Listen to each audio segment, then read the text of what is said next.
All right, everybody, I'm Logan Alec. I'm a CPA, and this is my stimulus update for Friday, October 23rd. So if you watched the presidential debate last night, which in my opinion was far superior to the one moderated by Chris Wallace, you know that one of the questions was about COVID relief. The moderator, Kristen Welker, asked President Trump why there hasn't been more relief for the people, and Trump basically blamed Nancy Pelosi. And then Biden responded in kind, blaming Mitch McConnell. He said Democrats passed the HEROES Act at the beginning of the summer. It was actually late spring, May 15th.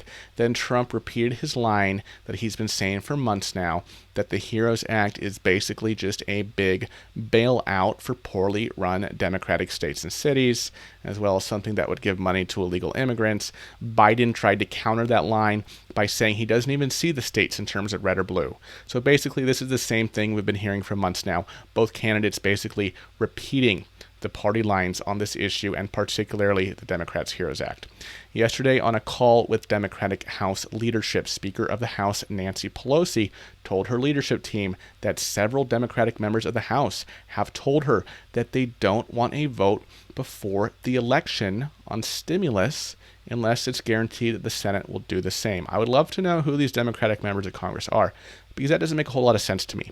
Why not look like the good guys before Election Day and let Mitch McConnell drag his feet? I don't get it, unless there is some kind of ulterior motive here. Meanwhile, as far as stimulus talks go, reports are that Treasury Secretary Steven Mnuchin is giving into Pelosi's demands left and right, and that he is currently committed to a top line in the $1.9 trillion range, including at least $300 billion for state and local government assistance. Many Senate Republicans hate this. They've been saying for a while now that Steve plays too soft with Democrats and gives in to their demands too readily.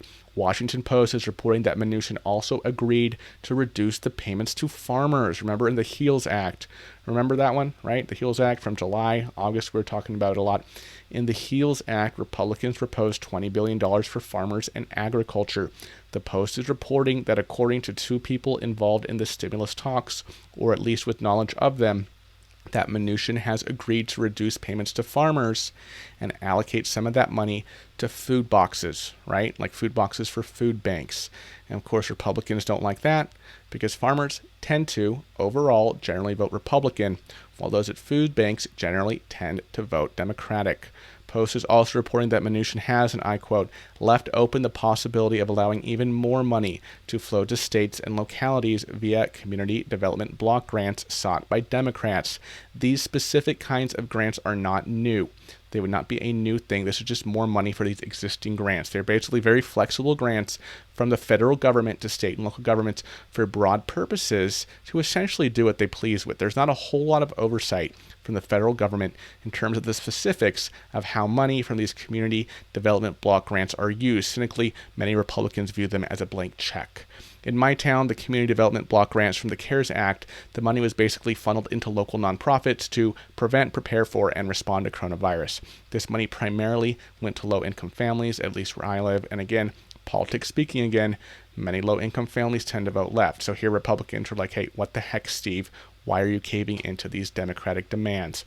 Post is reporting that one Senate GOP aide said that Mnuchin negotiates harder with his own side than he does with Pelosi. Folks over here are sick of it. This individual said that Republicans are reaching a boiling point with Mnuchin as he gives and gives and gives and gets nothing in return. Another aide said, fair to say, the feeling is he's giving away the store.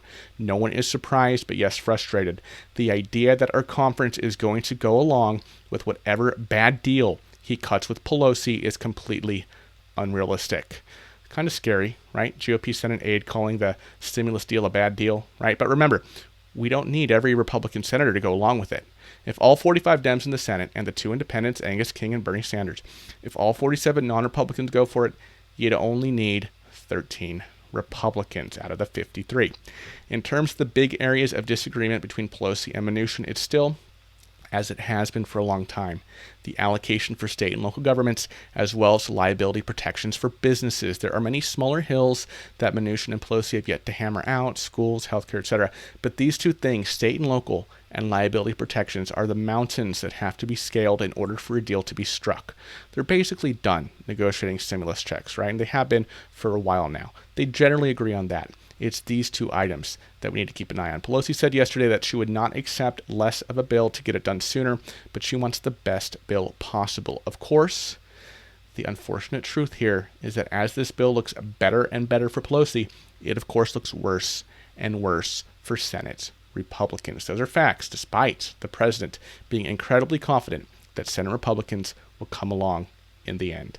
One more thing, Larry Kudlow was talking to reporters about stimulus this morning, basically said there are still significant policy differences and that he is neither optimistic nor is he pessimistic, but he's just reporting the facts. And as always, when talking about stimulus, the man just looks annoyed.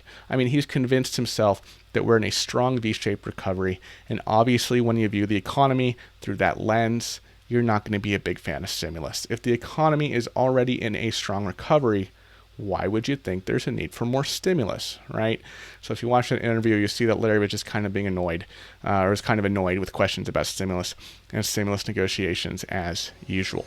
All right, everybody, that is my stimulus update for today. Thank you so much for watching, and I will see you in the next video. Bye-bye.